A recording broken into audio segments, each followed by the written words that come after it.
Hello friends, तो कैसे हैं आप लोग। Welcome to fresh pharmacy YouTube channel. तो आज के इस वीडियो लेक्चर में हम स्टार्ट करने जा रहे हैं अपना यूनिट थर्ड का थर्ड टॉपिक, जिसका नाम है कोटिंग मटेरियल। इससे पहले मैं यूनिट फर्स्ट, सेकंड, थर्ड के कुछ टॉपिक कंप्लीट कर चुका हूं, जो कि यूनिट थर्ड में मैंने टैबलेट और कैप्सूल एक्सिपिएंट आपको पढ़ा दिए थे। डायरेक्टली कंप्रेसिबल व्हीकल्स भी आपको पढ़ा दिए थे। अगर आपने ये वाले लेक्चर्स नहीं देखे हैं तो एक बार जरूर देख लेना। अगर आप लोग ये नहीं देखते हो तो ये वाला लेक्चर आपको समझ में नहीं आएगा, क्योंकि सारे टॉपिक्स आपस में कोरिलेट करते हैं। ठीक है। और मैंने आपको पिछले लेक्चर्स में ये भी बताया था कौन सा टॉपिक सबसे ज्यादा इंपॉर्टेंट है, कौन सा नहीं।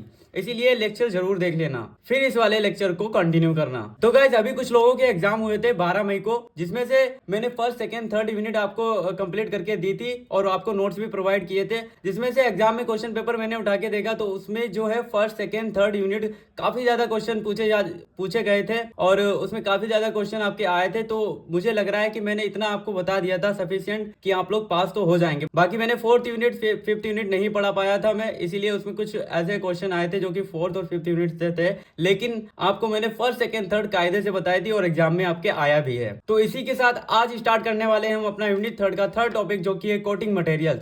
तो सबसे पहले हम देख लेते हैं कि कोटिंग मटेरियल्स क्या होते हैं। तो coating materials are those substance which are used to coat the surface of solid dosage form such as tablet, capsule and granules. Coating materials ऐसे सब्सटेंस होते हैं जो कि हमारी सॉलिड डोजेज फॉर्म होती है, उसको कोट करने के लिए कोटिंग मटेरियल्स यूज किए जाते हैं। अब कौन कौन से सॉलिड डोजेज फॉर्म है, जैसे कि टैबलेट, कैप्सूल, ग्रेन्यूल्स, इनको कोट करने के लिए कोटिंग मटेरियल्स का यूज किया जाता है।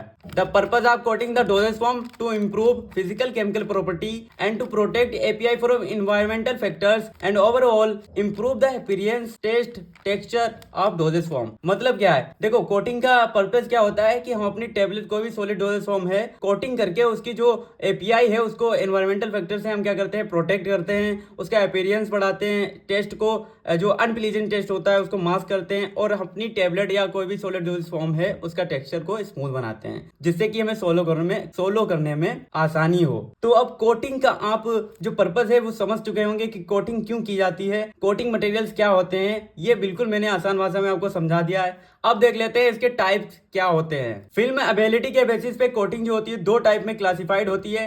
पहला होता है फिल्म कोटिंग, दूसरा होता है नॉन फिल्म कोटिंग। ठीक है गाइस, अगर आप कोटिंग को समझ लेते हो तो आप कोटिंग मटेरियल्स भी वहीं पे आसानी से यूज कर सकते हो। तो सबसे पहले हम जान लेते हैं कि कोटिंग कितने टाइप की होती है। आपने देख लिया फिल्म कोटिंग होती है, नॉन फिल्म कोटिंग होती है। फिल्म कोटिंग क्या होती है, फर्दर दो टाइप में होती है, इमीडिएट रिलीज कोटिंग और दूसरी मॉडिफाइड रिलीज कोटिंग। और जो नॉन फिल्म कोटिंग होती है वो चार टाइप में होती है, enteric coating, taste masking coating, moisture barrier coating और कलर कोटिंग। ये होती है आपकी नॉन फिल्म कोटिंग। तो सबसे पहले हम देख लेते हैं कि फिल्म कोटिंग क्या होता है। फिल्म कोटिंग क्या होता है, फिल्म कोटिंग के नाम से हमें पता चल रहा है कि हमारी जो सॉलिड डोजेज फॉर्म की सरफेस होगी उसके ऊपर क्या होगी, एक फिल्म लेयर बन जाएगी, जो कि फिल्म कोटिंग कहलाएगी। तो सबसे पहले डिफिनेशन देख लेते हैं। These coatings are design to form a continuous and uniform film over the surface of the tablet dosage form to provide protection. ठीक है, देखो अब ये क्या कह रहा है, ये कह रहा है कि जो हमारी सॉलिड डोजेज फॉर्म होती हैं उनकी सरफेस के ऊपर एक यूनिफॉर्म कंटिन्यूअस लेयर बना देता है, जिसे हम क्या कहते हैं, फिल्म कोटिंग कहते हैं। Film coating provide protection to the APIs and controlling its release. देखो फिल्म कोटिंग करती क्या है, ये हमारी एपीआई होती है उसको प्रोटेक्शन प्रोवाइड करता है। जो इन्वायरमेंटल फैक्टर होते हैं, बाहर के जो डस्ट पार्टिकल, पोल्यूशन जो भी है, सनलाइट, ऑक्सीडेशन, जो हमारी रिएक्शन हो जाती है उससे क्या करता है, प्रोटेक्शन प्रोवाइड करता है। और जो हमारी जो ड्रग की रिलीज है उसको कंट्रोल मैनर में रिलीज करता है। अब जो फिल्म कोटिंग होती है वो भी दो टाइप की होती है। फिल्म कोटिंग कौन कौन सी होती है, इमीडिएट रिलीज कोटिंग और मॉडिफाइड रिलीज कोटिंग। देखो इमीडिएट रिलीज कोटिंग क्या होती है, जो इसके नाम से ही हमें पता चल रहा है, ऐसी कोटिंग होगी जो हमारी ड्रग को इमीडिएट रिलीज कर देगा, रैपिडली रिलीज कर देगा। तो these coating release the API rapidly upon administration and give fast onset of action. मतलब ये जो कोटिंग होती है, इस कोटिंग करने के बाद में क्या होगा, हम जब ड्रग को एडमिनिस्टर करेंगे तो वो इजीली क्या करेगा, हमारी एपीआई को रिलीज कर देगा और जल्दी से अपना ऑनसेट ऑफ एक्शन शो करेगा। अब कौन कौन से ऐसे कोटिंग मटेरियल्स हैं जो कि इमीडिएट रिलीज कोटिंग में यूज किए जाते हैं। एग्जांपल है आपका hydroxy propyl methyl cellulose, acrylic polymers जैसे कि आपके हो गए मेथ एक्राइलेट्स और यूड्रेजिट। तीसरा है आपका पॉलीविनाइल अल्कोहल, पॉलीइथाइलिन ग्लाइकोल्स। ये जो होते हैं इमीडिएट रिलीज कोटिंग होती हैं, कोटिंग मटेरियल्स होते हैं जो कि हमारे इमीडिएट रिलीज कोटिंग में यूज किए जाते हैं। अब दूसरा हमारा टाइप है फिल्म कोटिंग का, जो कि है modified release coating. Modified release coating क्या होती है, these coating provide a controlled and sustained release of API and allow it for prolonged duration of action. देखो मॉडिफाइड रिलीज कोटिंग में क्या होता है, एपीआई का जो रिलीज होता है मतलब जो एपीआई रिलीज होती है वो सस्टेन और कंट्रोल मैनर में होती है। और क्या होता है, जिससे कि हमारा जो ड्रग का एक्शन है वो उसका जो ड्यूरेशन ऑफ एक्शन है वो प्रोलॉन्ग हो जाता है, मतलब लंबे समय तक वो ड्रग हमें असर करती है। तो मॉडिफाइड रिलीज कोटिंग में कौन कौन से मटेरियल्स होते हैं, कोटिंग मटेरियल जो यूज होते हैं? पहला है एचपीएमसी यानी हाइड्रोक्सी प्रोपाइल मेथाइल सेलुलोज, और दूसरा है आपका एक्राइलिक पॉलीमर्स जैसे कि मेथ एक्राइलेट्स और यूड्रेजेट, और तीसरा है आपका एथाइल सेलुलोज। ये जो होते हैं मॉडिफाइड रिलीज कोटिंग में कोटिंग मटेरियल्स यूज किए जाते हैं। अब दूसरी कोटिंग है हमारी नॉन फिल्म कोटिंग। देखो नॉन फिल्म कोटिंग क्या है, इसके नाम से ही हमें पता चल रहा है, ये एक ऐसी कोटिंग होगी जिसमें क्या होगा, हमारी सॉलिड डोजेज फॉर्म की जो सरफेस होगी उसके ऊपर कोई भी फिल्म नहीं बनेगी। तो सबसे पहले हम देख लेते हैं कि नॉन फिल्म कोटिंग की डिफिनेशन क्या है। These coatings do not form a continuous film over the surface of the dosage form, मतलब जो हमारी डोजेज फॉर्म है, जो भी सॉलिड डोजेज फॉर्म, उनकी सरफेस के ऊपर ये कंटिन्यूअस फिल्म का फॉर्मेशन नहीं करेंगी। What provide a porous and fragmented layer. इसमें क्या होगा, देखो कंटिन्यूअस लेयर नहीं होगी फिल्म की, लेकिन इसमें पोरस लेयर होगी, यानी कि इसमें छिद्र होंगे, मतलब छेद होंगे छोटे छोटे। ये होती है आपकी नॉन फिल्म कोटिंग। अब नॉन फिल्म कोटिंग भी 4 टाइप की होती है। Non film coating can be classified into 4 types. पहला है एंट्रिक कोटिंग, दूसरा है टेस्ट मास्किंग कोटिंग, तीसरा है मॉइस्चर बैरियर कोटिंग, और चौथा है कलर्ड कोटिंग। देखो मैंने इनके आगे मटेरियल्स लिखा है। देखो अगर आप कोटिंग की डिफिनेशन ना लिखते हुए सीधे डायरेक्ट ये लिखते हो कि नॉन फिल्म कोटिंग मटेरियल्स, या अभी मैंने आपको पढ़ाया फिल्म कोटिंग, तो उसके आगे लिख देना फिल्म कोटिंग मटेरियल्स, तो उसके अंदर जैसे इमीडिएट रिलीज, मॉडिफाइड रिलीज आपने पढ़ा तो immediate release coating material, modified release coating material, ऐसे मटेरियल का नाम लिख दोगे क्योंकि आपका टॉपिक ही है इस लेवल्स में कोटिंग मटेरियल्स, तो उस हिसाब से लिख सकते हो। तो मैंने इसलिए यहाँ पे लिख दिया था। तो एंट्रिक कोटिंग मटेरियल्स क्या होते हैं? These coatings are design to prevent the dosage form from disintegrating और releasing the API in acidic medium of the stomach. देखो अब ये कोटिंग करने के बाद क्या होता है, हमारी जो एपीआई का रिलीज होता है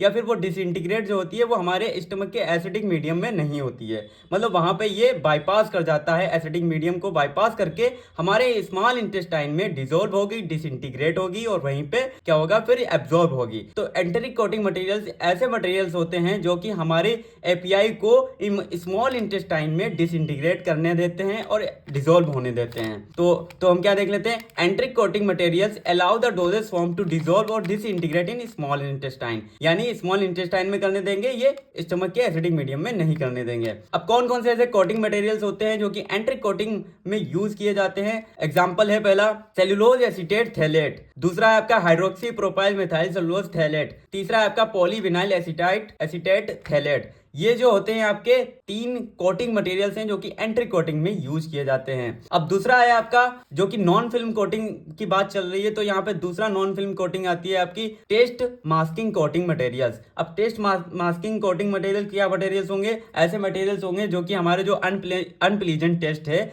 उसको क्या करेंगे, मास्क करेंगे।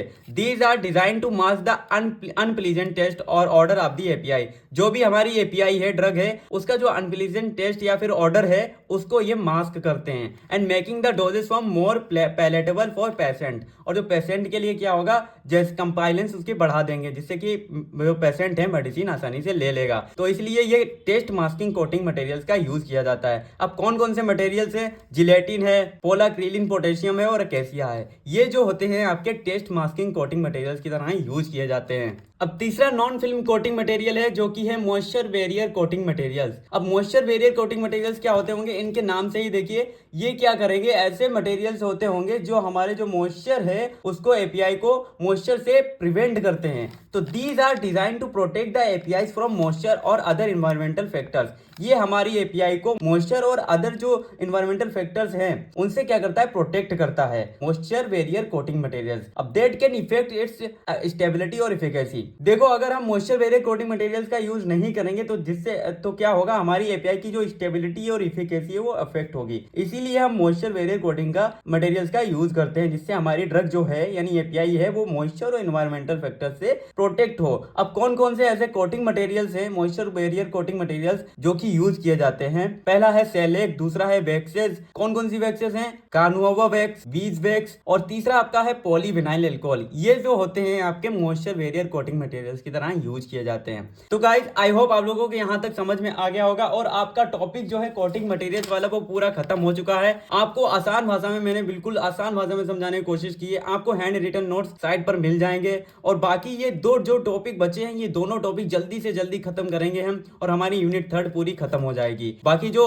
4th यूनिट है और 5th यूनिट है ये मैं कोशिश करूंगा कि ये एक एक लेक्चर में दोनों खत्म हो जाए, तो आपका पूरा सिलेबस खत्म होने वाला है जल्दी। इसलिए चैनल को सब्सक्राइब कर लेना जिससे आपको जब मैं लेक्चर डालूंगा आपको जल्दी से जल्दी मिल जाएगा, नोटिफिकेशन पहुंच जाएगी। बाकी वीडियो लेक्चर कैसा लगा कमेंट करके जरूर बताना, शेयर कर देना अपने दोस्तों के साथ जिनको जरूरत है और जिनके एग्जाम नजदीक है और कहीं नोट्स नहीं मिल रहे हैं, लेक्चर्स नहीं मिल रहे हैं, समझ में नहीं आ रहा कैसे पढ़े, तो ये वाला लेक्चर उन लोगों के साथ शेयर कर देना, पूरा चैनल ही, तो उनकी भी मदद हो जाएगी। इसी के साथ चलिए मिलते हैं अपनी नेक्स्ट वीडियो में, तब तक के लिए बाय बाय, जय हिंद।